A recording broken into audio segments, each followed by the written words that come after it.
largely my approach to this year was not so much take the bull by the horns and steer things. It's more, all right, allow St. Paul's to inform me about there's what one bull here.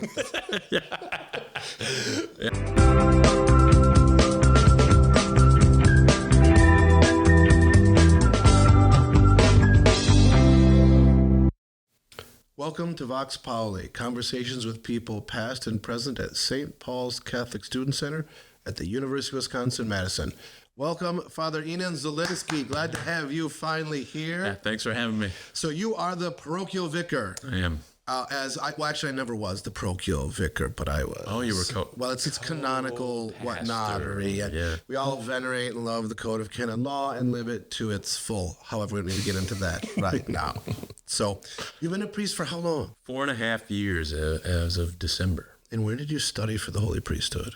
Many places. So started college seminary at Seton Hall University in New Jersey, South Orange. Spent 2 years there and then graduated there and went to the Pontifical North American College in Rome. Happy Rome. Happy Rome, where I studied at the University of the Santa Croce, or the Holy Cross. Oh, yeah. Friends of ours. Friends, yes. And then completed a licentiate at the Pontifical University of the Pontifical Gregorian University. Yes, the Jesuits, which may be less friends of yours. Well, people love the Jesuits, not everyone, but people do, and we respect their long and venerable tradition. The best line I heard about the Jesuits was, when you've met one Jesuit, you've met one Jesuit. Which I have found to be true in my experience. Yeah. Now, you are a son of Wisconsin. I am. Born and raised? Yes. Your father worked for Harley Davidson for a time. He did. Now, that's very Wisconsin-y. How Wisconsin-y do you feel? Very Wisconsin, through and through. All the way through. Yeah, I mean, there are some parts of it that were never really a part. Like, my family, my grandfathers were both hunters and fishermen. And gatherers. And all of those things. But that never passed on to me and my brothers or sisters. I have never been hunting. Went fishing in my childhood with Grandpa, but that was never something that we did. Yeah, so I'm with you. Some of those classic Wisconsinite traditions are not a part of our family. I also have food allergies that prevent me from eating the classic Well, I wasn't going to bring that up, but and you have certain intolerances. Can't eat cheese curds or drink beer. Or well, you don't have to say that out loud, but yeah. And you're very cheerful and upbeat. Talk about that a little bit. Like, when did you learn you had these allergies that were causing you distress and ill health? Sophomore year of college. And just speak like they cause you real ill health. Yes. I tease this stuff all the time. But these cause you actual bad health. These are actual unfortunate things. Yeah, it was sophomore year of college. There's some research and some evidence, and it seems to be true from my experience, that it was the chronic stress of college that triggered something that had not been there before. So, yeah, that seems to have been what caused it. I'm still confident that it can be remedied. Just haven't found. I haven't found it. Yeah. Let's talk about stress and college, because in my own mind, I feel like that's been a real shift. When I was in university, I've got a different sort of university path. I went to a university for sports I qualified for maybe more demanding academic universities, but I went for sports. So I found myself moving in a very stress-free environment, but that's not a common experience at all anymore. Talk about, all right, you felt stress. Did you find ways to deal with that in college, or it wasn't until later that you figured out how to deal with it? Or you still I would say I haven't quite figured it out yet. Stressful. No, I have ways. I've learned things over time in terms of dealing with it in healthier ways. I think I dealt with it the way most people deal with it, which is chronic workaholism. You can ask my friends. At times people were like, wow, it's really admirable. You work very hard. All of it motivated by unhealthy thought patterns and things and stuff like that, but produced a lot of, I got excellent grades in college and stuff, right? And so then it's hard to teach yourself to say, okay, if I let off of this relentless pace, I'm going to be okay. And I think that's what you see a lot of people in. But over time, Actually, I would say seminary kind of helped with that. There's still the expectation of high grades, like high achieving or good grades being a sign of certain things. But to any seminarians that listen to this, I don't actually ascribe to this, but it's a good aphorism, which is, what do they call a priest that gets D's? Father. Yeah. So like there was that too. I just had the professor was like, the world does not need one more stupid priest. Right. So I'm trying to hold those two things in a healthy tension. And the way that I do it is I don't, well, we're going to get into rabbit hole things here, but I don't find the academic standards to be something that are proof of stupidity or like, oh, that's true. Right. It's like, okay, if you got good grades, does that mean you're stupid? No. If you got good grades, you figured out some way to survive the system. It's not necessary that you are intelligent or even knowledgeable, which might be a hot take, but yeah. But there is a system quality to all of this, both at the university and in the seminary. What are some things, because I perceive that you found a way to sort of like vivify the system. Mm-hmm. That's a bit of a $5 word thing, but like in your seminary studies or whatever studies, how did you find things that you could still, you have to get the grade, you have to know the material presented, but also came alive to you, inspired you? Talk about that a little bit. Yeah, I would largely say, well, it's people talk about this. I talk about my friends a lot. Mm-hmm. My friends that I made in college are the ones that really kept me Catholic. Wouldn't be a priest today without them. They were also the ones that had the largest influence on like my way of life, what I chose to prioritize or things like that, and correcting when I prioritized the wrong things. Preaching on that this weekend.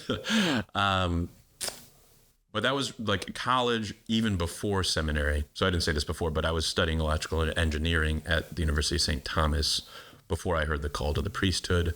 Met some of my lifelong best friends there. That you're still friends with? Still friends with, visit, go on vacation to see. And a couple of them in particular, like the beginnings of the conversations about what makes life worth living, like started there.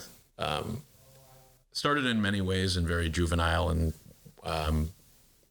immature ways, but they started and we were having them and considering those questions, and leisure became a really big thing that we like tried to prioritize. I think the big way that started was, keeping holy the Lord's Day.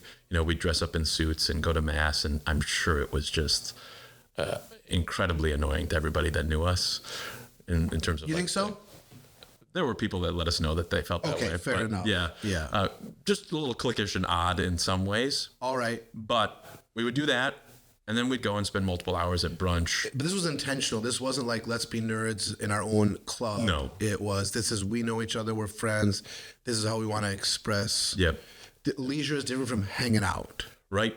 Yeah. So, for us at that time, I would say we didn't really know that distinction. Sure. But, we'd start to prioritize like wasting time together, which is a good seed ground for then the conversations and considerations of what actual leisure and recreation looks like. And so I don't know if that was totally a conscious and intentional thing that happened, but it started to be formed in me in college. And actually one of the difficulties I had in moving to seminary, and I've said this openly before, was I actually experienced greater fraternity and friendship outside of the seminary than I found at least immediately within the seminary structure. And that goes both for the college seminary, where there's a lot of, there's just a lot of like performance anxiety or things like that of like, okay, we're in this evaluative setting. The call to the priesthood is a high thing, and so guys are all kind of all over the place. That began to kind of wear down by my senior year with the people you've been there with, but then particularly in Rome, right, guys you've been together with for 5 years, you get a greater sense of ease there. So sure, I would say begun some of those considerations we began those in college, and then into seminary, especially like the later years of formation before priesthood, and then even my first year of priesthood, where I was still in studies. That was something that we prioritized. So that seems a little abstract from the question you're answering, but it's not, or that I'm answering, but it's not. It's leisure became the thing that allowed us to study and talk about what we wanted to study and talk about, which may or may not have been actually connected to the classes we were taking. And this may have been religious topics, or may have been other topics. May have been religious, may have been cultural. Literature was a big part of it. Yes. Where, I met some of the best read men I've ever known. No offense to you, but they are incredibly well-read men. And take that offense. Okay. Father Hank's very well-read as well. It's all to me. No. But just to be in a place where I was like, great, give me things to read, and then talking about those things made learning something that was more enjoyable than it was a task to be accomplished and then evaluated on, right? In addition to your grades, it was also your grades then got evaluated by the seminary systems, right? It's like, okay, I'm not doing this just to be approved of. I'm doing this because it's actually enjoyable and edifying for its own sake. That's such a powerful thing. That's in the seminary. I had an experience in the seminary of that with seminarians. But once you make that transition of, okay, yes, I am being evaluated in the seminary on this, but we're just rejoicing in the good that the thing is and the knowledge that it brings and the benefit to our lives. So I can understand the power of that. And you form that with those fellows and others, but principally there. Yeah. Do you know the name Father James Schall? SJ? Yeah, absolutely. Read a lot of his stuff, but one of the books that we read and discussed was Another Sort of Learning, and it just points out a lot of the subtle flaws of educational systems and evaluation. And we're like, great, we're going to try and put this into practice in our life of let's actually seek the truth for its own sake and not so that we get a rubber stamp approval in seminary or in classes or things like that. Do you think that pattern of activity helped you better with your evaluative studies, took pressure off, or helped you contextualize it better, or just gave you a little relief when you had to go back into those evaluative studies? I bring that up because, as you know, a lot of students, they live in this world 24/7. Right. I would kind of admit that I'm a guy who gamed the system. Some of that may just be the ability to do that, where I could compartmentalize. All right, I'm going to study my butt off and, do what I need to do to get the grade I need in this class. But I'm also in other ways going to ensure that I actually interiorize the material. So it was a both and, which I think is still kind of where I'm at in terms of the, so you see that there's still the anxiety that I had before in terms of stress and such like that, but it didn't then, I don't know if this is a grace, probably is, that it didn't taint my desire or like hunger for learning and enjoyment of learning for some reason, right? Where did you get your hunger and your desire for learning? Is that something born in your family? Is it perhaps just a grace that you were like, you have siblings who are also, they like school, simply, they have done well in the academic, like they've done well in the evaluative academic setting, but I also perceive that's not what they value. And you would know better, obviously. But so talk, where did you feel you got that from? Mom and dad, experience, grace, all the above? Probably all the above. Certainly both mom and dad, in particular dad, the engineer. As you said, he worked for Harley Davidson, things like that. But he's an educated man. Mother also? Yes. Not to, I don't know if dad minds me airing these things out. He shares it publicly, but but for the stories I know of they've known each other since at least high school, if not before that. And I remember stories of my dad being a great frustration to his teachers, at least in high school, if not also in college, because his lines that he's said to me is, well, if I know this stuff, why do I need to study, or why do I need to do my homework?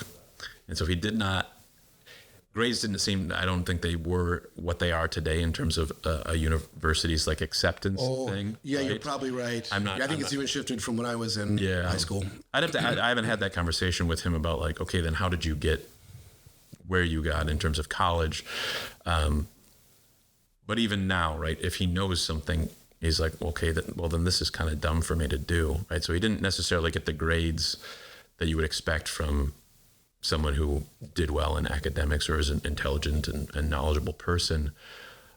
But then raising us, the question that he would regularly ask of us, I'm thinking of a memory in particular of teaching me algebra while sitting on the living room couch, where I could get the answer, but then Dad would always ask the question, how'd you get there? and why? And it was frustrating at the time. It's still frustrating me now in terms of the memory, but it was essentially show your work, right? Which is what you'd have to do on an exam. But it was more, tell me the philosophy behind why this procedural thing works. And that goes for a lot of different things outside of algebra.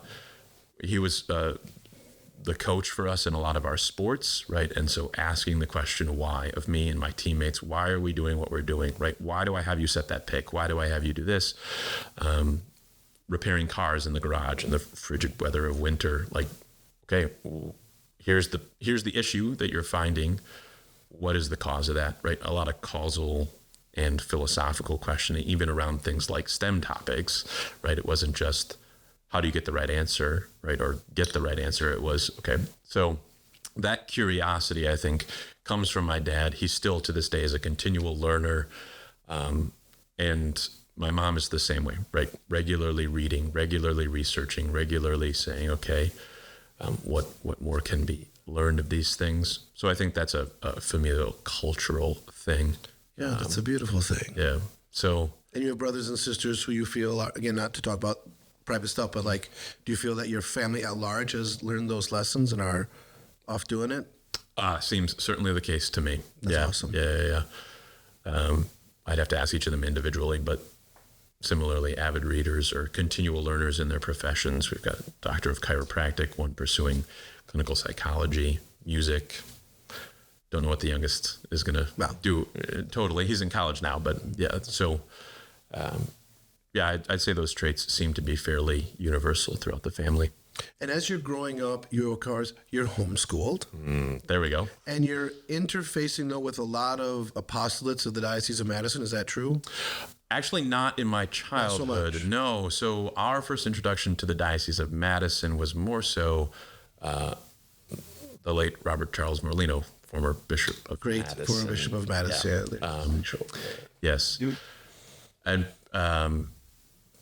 people ask how he knew of me, and I think at some point he found out that there was a homeschool family with 5 boys, and he said, right up his alley. We're going to get one of them. Yeah. But prior to that, so my parents, my dad's from the West Dallas area, my mom's from the Menominee Falls area, and so our extended family is all that direction towards the Archdiocese. Yeah. And so I actually did a lot more in the Archdiocese with their apostolates than I did this direction. So much so that when I joined the Diocese of Madison, I got called a traitor by a lot of people. Oh, sad. Oh, no, I'm not hurt by it. No, even people within the Diocese of Madison. Down there right? by Lake Michigan. People in the Diocese of Madison thought I was someone who had jumped ship, but don't worry. My parents live in the county of Jefferson, which is in the Diocese. You're an all appropriate canonical, value the code of canon law extremely. So it wasn't really, I would say, until I joined seminary for the Diocese of Madison that I became more involved with the apostolates this direction, as we say it. What did you get involved with? So my initial years in seminary, I was heavily involved with Love Begins Here, the apostolate there. Made some good friends, was on the core team in 2015. Yes. Shout out Lindsay Finn. Shout out Lindsay Finn. Yeah. Megan Bonham. Other heroes. Good friends of mine. A lot of children of St. Paul's were involved at Love Begins Here. Yes. Even to this day. Even to this day. Advertisements. So that was kind of the introduction to the Diocese of Madison in terms of its formal apostolates. Prior to that, we had priests and seminarians that would come through the home parish, and so became friends with them, right? So Father John Putzer, now Monsignor John Putzer, at the time was Deacon John Putzer. He's actually my confirmation sponsor. It's nice, because he was at my home parish on that time. The Father Bill Van Wagner was also assigned there. I think Father Jared was in town for a while. Father Jared Holtstetter, Vocations Director Extraordinaire. Yes. And so a friend of ours. A very helpful friend of ours too. Yes.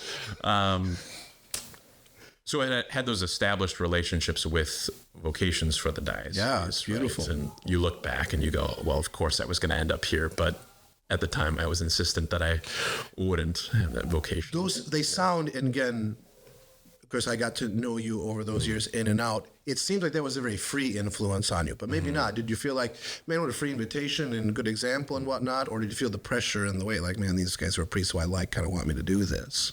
No, really did not feel pressure in those years.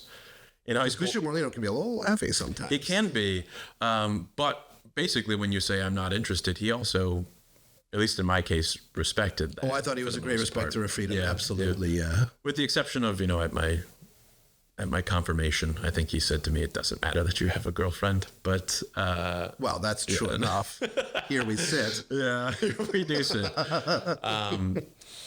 Yeah, I would say largely those things, they did say, you should think about it or consider a vocation to the priesthood. But my response was pretty quickly, no, I'm not interested at that time. And then again, here we sit. But I think it did, along the story of vocation, I think it took the kind of freedom and autonomy that college brings for me to be in a place where it certainly seems that the Lord knew I needed to have that space for him to make the invitation that allowed for the freedom for me to really know that my yes was my yes. That's beautifully said. It didn't happen until sophomore year of college, and that just on my speculation seems to be why. Now all those influences certainly had an effect. Of course. Right. But, of course. Yeah. I also found my vocation my sophomore year of college, so sophomores, get on the shtick with a lot of freedom. We may have just undermined what we were just talking about. No. Again, it's like, as you said, that your yes is your own yes is the important thing. Now, of course, you do not attend the University of Wisconsin-Madison. No. And you were not really a St. Paul's roamer, or the word to say is. So did you knew about St. Paul's? You had met St. Paul's because at LBH and so on and so. What is your experience of St. Paul's before you become the vicar? Experience of St. Paul's before I become the vicar would be, I knew of St. Paul's. I knew people who went to St. Paul's. It looms large in the Diocese of Madison. It does. It's a known entity. And people know about us here. As the pillar guys say, in a good way. It's a known entity in a good way. Yeah. So I had friends that went through it. Trying to think in particular. Michaela Holzhutter, now Michaela Frederick. Father Jared Holzhutter's sister. Right, was on the core team of Love Begins Here when I was on it. So I knew, wonderful soul. Yes, and all of her friends, and I'd met them at that time. Then I knew of Father Eric Nielsen, right? All people do. Yes. And in 2011, so I was in high school, probably junior year of high school, I went to World Youth Day in Madrid. Yes. With the crew that came from St. Paul's. So I think that's probably the largest contact I had with St. Paul's. You were with, was he the Father Putzer at that time, or not yet? He was not yet a priest. He was there, wasn't he? Would he have been a father? He would have been father. No, that would have been my confirmation year. He would have been because a lot of the seminarians were there. Yeah. And you were there with some of your siblings. Trying to think of the timeline, but yes. I came in bald shaved and blistery-footed from the Camino, and then all of the cool kids were on the regular trip. Yes. Yes. Don't worry, we were still sleeping on floors. So that would be the contact I had. And then being a priest here in the diocese, I've given talks at AA and things like that, or been here for various confessions occasions and things like that. And my classmate, Father Tim, was the previous vicar. Yes, your predecessor is also your classmate, the great Father Tim. What's his, can I know his rank in the military? Let's call him Captain Tim. We'll say that like that. Well, we used to call him Captain Morgan because it sounds like Captain Morgan, but he was a captain at some point, but that rank was stripped when he went into seminary. So maybe he's reattained it now, but I don't know. So now you are here. Mm-hmm. You have been here for a semester. Mm-hmm. How's it been? Tell us, what is your experience of St. Paul's from the inside out? Mm-hmm. Because now you're like get deep at the center of St. Paul's as much as you can get. Yeah. Chaotic, but good, right? Chaos and freedom are very close cousins. Yeah. I would say I've... largely my approach to this year was not so much take the bull by the horns and steer things. It's more, all right, allow St. Paul's to inform me about there's what one bull here. It's not really my it's not really my disposition initially, but I've just attempted to really let St. Paul's kind of inform me as to what it is and influence what I can and do what I can. But right now it's mostly I'm still learning. What does the year look like at St. Paul's? So, I think first semester, if you were going to evaluate it in some way, it went very well. I think a lot of... Oh, it was awesome. Yeah, great. Speaking colloquially. Yeah. It was spectacular. Yeah. In terms of, as things came up or, unexpected things approached, I think the men's silent retreat kind of came upon me rather unexpectedly.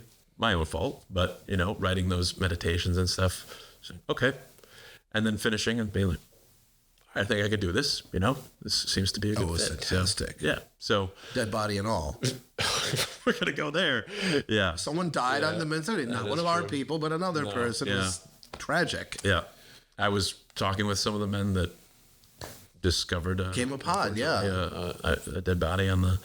And they dealt with it very piously. They did. They dealt with it very piously. We said prayers after death and everything like that. But to be clear to the people, they were on silent retreat. Someone was down by the water praying a rosary and happened upon dead body floated up. It was very sad and tragic, but they dealt with it in a beautiful way. And of the two men that found it, it was one who has worked in an ICU and one who was a trained EMT. And in terms of death, they were providentially there. But I talked to those guys as we were walking back and said, I have always found it to be the experience that when you try to enter into silence for the sake of communion with God, wild things happen. This is not one that I expected, but usually not that wild. But usually not that wild. So, but back to the semester. I feel like it was a learning experience of, okay, what does St. Paul's kind of look like? The structure, the machine in non-derogatory way, like, it's kind of it has a machine-like quality to it, absolutely. And how do I integrate with that? And I'm very happy with how the semester went, and that's good. Yeah, looking forward to the new initiatives of this semester. Yeah, some excitement is coming. You are coordinating the OCIA program with great Lauren Braidsky and Paul Selberg. Yes, who have been on this program. Talk about your experience of that. Is this your first time coordinating OCIA, or you've done that before? And obviously there's a lot more people. Can you talk a little bit what's going on there? It's very exciling news. Yeah. Praise God. If people don't know what OCIA is, it's the Order of Christian Initiation of Adults. Everyone knows that. Great. Rebranding from the Rite of Christian Initiation of Adults. Yes. But St. Paul's is known of recent years to have a rather large participation in that, which is a great thing. So I've never coordinated it before, but I've taught classes for it. And so shout out to Lauren and Paul, who really have done a lot of help in terms of the administrative things, which leaves me free to prepare courses, prepare classes, and then meet with individuals who are have questions or other things. Yeah, they're really stupendous. Yeah. Lauren is a wonder. Yeah. Paul's a wonder to Paul. We love you. He knows. He knows. He also has a great appreciation for what Lauren does. I would say, I don't know how frequently people stand up in front of 120 plus intelligent, curious, generally well-informed, knowledgeable people and teach them the faith, and then have the audacity to field questions from the stage. It's an intimidating faith. Curious and intelligent and all. Yeah, it is an intimidating thing, and you seem to like it. Oh, it's enjoyable. It's an enjoyable challenge, but it is not. Yeah, it's not as easy as Oh, fair enough. Yeah, fair enough. No, it's not Candyland out there. Having 6 students in previous assignments for an OCIA class it's a little bit more manageable and homely. This is any hand from the back of the room could shoot up and ask wild questions. Yeah, and then what walks in the door and what comes in the emails and all that kind of stuff. So it's been fantastic. Yeah, but in large part, very enjoyable. And for me, to see especially students taking their faith seriously, I would say largely before I ever did in my own life on a personal basis, is a great point of inspiration for me. Right? It is inspiring, isn't it? It'll just get you old-fashioned fired up to be very faithful and stay strong. All right, so this is about it. Cut. Yeah. An odd question. I see you in places most people don't see you, in the house, etc. And on occasion, you're a bit surly in the morning, but that's okay. It's all right. It's Father Enan's indefatigable surliness and Andrew Hall's indefatigable cheerfulness. Yeah. So and yet we still manage to be friends in the morning. Yeah. But you have a coffee mug with Hans Urs von Balthasar. Oh, yes. On it. Now, is that just a nerderific Catholic thing, or do you have a sort of intellectual appreciation, devotion? I would not call it a devotion. Right. I don't want to put words in your mouth. Yeah. I've just seen the coffee mug. Yeah. We've had conversations. Yeah, I wouldn't be mad if he moved along the path of canonization. But I don't know if that's in the cards at all. I have a deep appreciation for what I would say, like the Council Fathers and what they were attempting to do. Okay. Yeah, absolutely. Most people who know me know my tradiisms and appreciation for things like that. Your binding to tradition is not in question. Right. You're dressed a bit modernist, but I'll tell you, you're fine. I got dressed this morning and I thought, is this going to come up on the podcast? It might. Yeah. Yeah.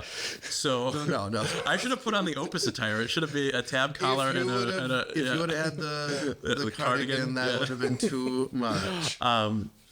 No, in all honesty, I have an appreciation for him, not in a way that I would say I dogmatically agree with everything he says or does. Oh yeah, your talks or sermons are not both our quotes here and there. Right. No, but I think a disservice has been done to some of the Council Fathers in terms of what their merit was. The interest for me in, I would say, especially modern theologians, the likes of Ratzinger, John Paul II, von Balthasar, those are the ones I'm most well acquainted with. I have some interest in Congar and de Lubac, but I find them a little bit more difficult to read, which is actually kind of odd. People find von Balthasar difficult to read. But, yes, I agree in the same thing. I agree with what you have said entirely, and most people don't think that way. Yeah.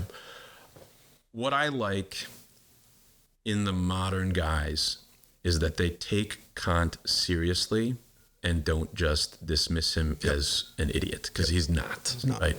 And so we can argue and debate about how well they respond or how cohesively they respond to a Kantian world. But what I've found in my experience, and this happened basically upon reading von Balthasar seriously for the first time, where I said he's answering largely lyrically, poetically. Yes, absolutely. Questions that I've had that I have not found, answers to before, right? Growing up in a world that's largely modernistic, right? And so that's my appreciation for them. I would largely say they give more foundation or more background to my preaching, my teaching, rather than I would say, I'm going to take them, systematize them, and teach them as dogs. Said, yeah, right? Absolutely right. In my opinion, right? I generally find like when I'm going to teach something systematic or dogmatic, Thomas is kind of the easy one to go to. Yes. I have an affection for Bonaventure as well. Just in contrast to Thomas, be like, oh, if they disagree on this point, that's kind of cool. But I just find because these guys aren't as systematized as the scholastics were, maybe I'll take a point from them, but not say this is dogma, or this is a point to consider or speculate upon. So, but the mug comes from... Thank you for bringing it back. I was... had some questions fired up, but... The mug comes from the visceral aversion to the likes of von Balthasar, Rahner, the modern theologians that exists in most contemporary seminaries right now, right? Father Eric, in addition to seeing me in places other people don't, also sees sides of me that other people don't, which is largely my contrarian side. Yeah. And my friends in seminary are also of that sort, where two brief stories. The first was nobody really reads Rahner now, Right. If they do, they read him kind of ironically or to, but there were classes that taught Rahner or talked about Rahner. And so there were guys who were coming back scoffing about, oh, my professor made me read Rahner, stuff like that. And a couple of my friends who actually read and understand Rahner decided, you know what we need to do? We need to make T-shirts that have a picture of Karl Rahner on it that says, Rahner is my homeboy. Yeah. And so none of them are Rahnerians, but they made these shirts that said, Rahner is my homeboy. And I believe the Jews call that trolling. Trolling, yes. And to great effect, because the anger was well-read, oddly charitable, very specific trolling. So, homeschool your kids, everybody. It's a great thing to do. So, on a similar but less, I would say, pointed track was the von Balthasar has his great trilogy, and one of the 3 parts of the trilogy is the Theodrama. Mm-hmm. And at the same time, we were also investing in literature and the arts and other things where we formed a committee that we ironically called the Pontifical North American College Council for Culture. Oh my God. Which is a riff on the Vatican Council for Culture. I'm glad Father's enjoying this. I don't know if my friends enjoy me airing all our dirty laundry, but we would. It came from a phrase of a respected seminarian that I deeply admire, who said, "We need to understand that human formation is far more than high-intensity, low-skill sports and poorly formed grammatical aphorisms." Yep. Right. So, to explain that one, it means not to take a shot at any seminary formation. You're doing a great job out there, guys. But you're not well humanly formed if you can play sports moderately well, and if you can quote meet people where they're at. Right. Which is poor grammar and makes my well-formed English teacher mother persona go crazy. But she must have a very hard time at contemporary. It's a disaster out there. And so basically, yes, we're trolling, but the point of it all was leisure, as I referenced earlier. Like, how do we expose ourselves to the higher forms of art, the higher forms of beauty, the things that actually are formative of humanity, and do it in a way that is slightly ironic because we are the jerks that we are, but doing it in a serious way. Yeah, we might call this satire. Right. Satire that also, I don't know if anyone knows what that word means anymore. But it's the high-minded trolling. Right. Oh, it's not trolling though. It is. It's right. And so it was. We'd listen to Handel's Messiah and read the script as we were doing it, especially during like the COVID lockdowns. We'd stream in live recorded performances from the Globe, Shakespeare performances and things like that. Slightly, again, in a pretentious way, but also we really began to enjoy them and discuss them and see the merits of them.